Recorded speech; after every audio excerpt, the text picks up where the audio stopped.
తాము నమ్మే దేవతలకు భక్తులు రకరకాల మొక్కులను చెల్లించుకోవడం కోసం భక్తులు పెద్ద ఎత్తున ఇంద్రకీలాద్రిపైకి తరలివస్తున్నారు. శ్రీ కనకదుర్గ ఆలయంలో ఆషాఢంలో మాత్రం భక్తులు సారె రూపంలో తమకు తోచిన వస్తువుల్ని జగన్మాతకు ఉడతభక్తిగా సమర్పించుకోవడాన్ని ఓ సాంప్రదాయంగా పాటిస్తున్నారు.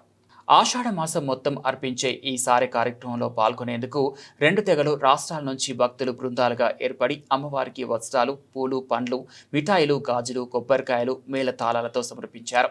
ఈ మాసంలోనే అమ్మవారు శాకంబరి దేవిగాను భక్తులకు దర్శనమివ్వడం జరిగింది. అమ్మవారికి ఏడాదిలో 4 సార్లు నవరాత్రి ఉత్సవాలను జరిపిస్తారు. వీటిలో ఆషాఢంలో వచ్చే వారాహి నవరాత్రిలో భాగంగా ఆషాఢ మాసం చివరి ఆదివారం కావడంతో రెండు తెలుగు రాష్ట్రాల భక్తులు అమ్మవారికి మొక్కుల రూపంలో సారెను సమర్పించేందుకు అమ్మవారి సన్నిధికి పెద్ద ఎత్తున తరలివచ్చారు. అమ్మవారి సన్నిధికి వచ్చే భక్తులకు ఎలాంటి ఇబ్బందులు కలగకుండా దేవస్థానం ఈవో శ్రీను నాయక్ ప్రత్యేక చర్యలు చేపట్టారు.